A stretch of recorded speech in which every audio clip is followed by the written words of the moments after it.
Now we move on to libertarian free will. Okay? Determinism was the position that all things are caused and happen necessarily through causation. We come now to the opposite end of that spectrum with the view that is called libertarianism, or what most people generally call free will. Philosophically speaking, this view is the most misunderstood view. Theologically, it is the view that is currently dominating the evangelical church. Now, what is libertarian free will?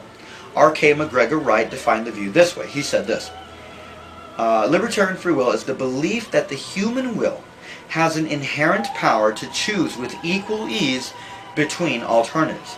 This is commonly called the power of contrary choice, or the liberty of indifference. This belief does not claim that there are no influences that might affect the will, but it does insist that normally the will can overcome these factors and choose in spite of them. Ultimately, the will is free from any necessary causation. In other words, it is autonomous from outside determination. Now, what this view is intending to say is this: that while deterministic factors certainly exist and often act upon the will in this view is totally free from such things, so that it can choose between all options with equal ease. In other words, simply because, let's put it this way.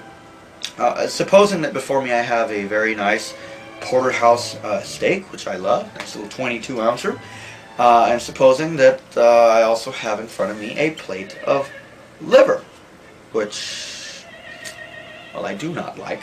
Okay.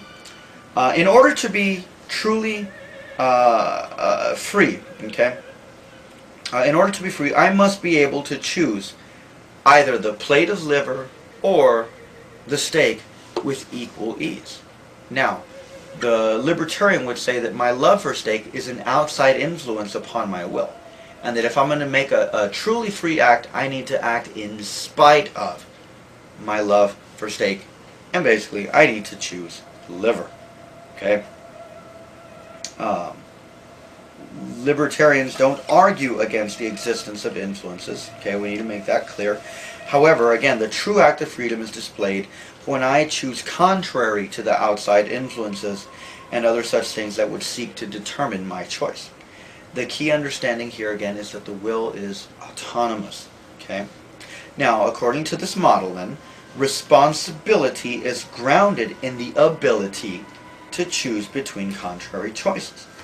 Thus, if I am not able to choose between contrary choices with equal ability, then according to the libertarian view, I am not morally responsible for the choice. Okay? Theologically, where this really comes into play is in the gospel call and in the effects of sin, which in turn has implications for the meaning of the word grace. Okay? For instance, when a sinner hears the gospel message, the question that we ask here is, does the sinner possess the freedom to choose the gospel, or is he bound to his sinfulness? Now, historically, a man by the name of Pelagius, a British monk, argued against Augustine that we are sinners only in the sense of influence or example. We sin by example rather than of necessity to our fallen nature.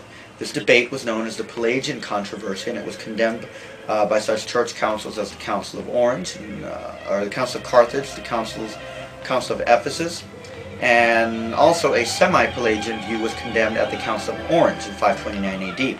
The system of thought still lives through Arminianism and evangelical Arminianism as popularized by John Wesley, however. Okay.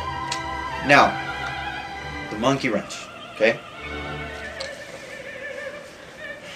If in order to be free, my choices must not be caused by any outside influence, what is the basis for me making any choice at all? That is, what is the reason why I choose what I choose? If my will is to be free from anything that determines it, how do I choose?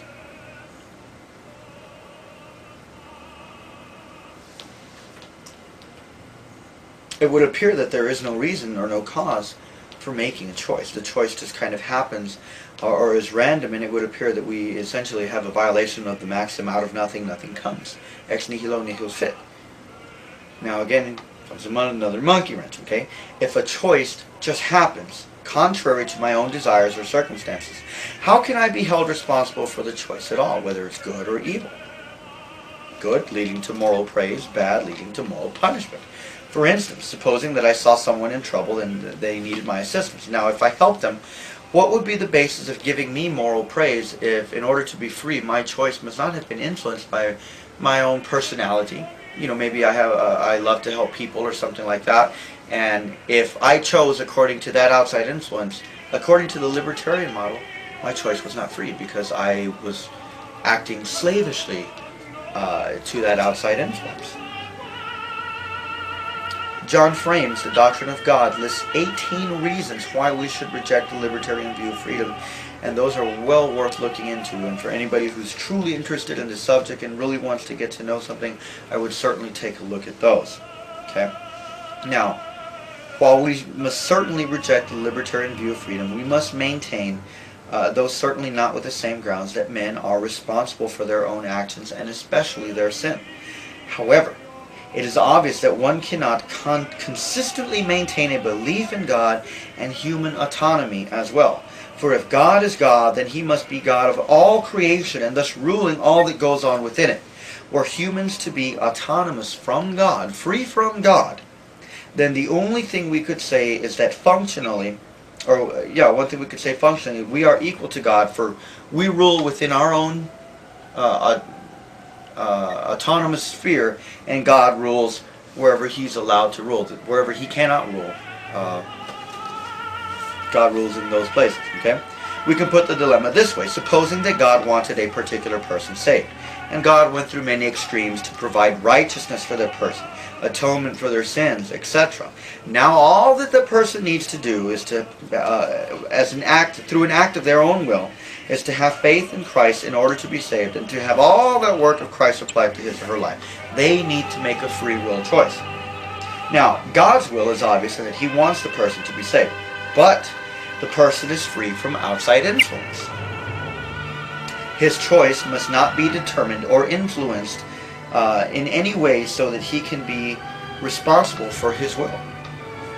It is all up to him or her. So now God is the one hanging in the balance of waiting to see what choice will be made. Does this sound like the God of the Bible? God left to the will of the creatures in order to see His own desires fulfilled? Obviously not. Daniel 4:35 reminds us that God does according to His will. God doesn't do according to His will and the will of the creature. It says God does according to His will among the hosts of heaven and among the inhabitants of men, and no one can stay His hand or say to Him, "What have you done?"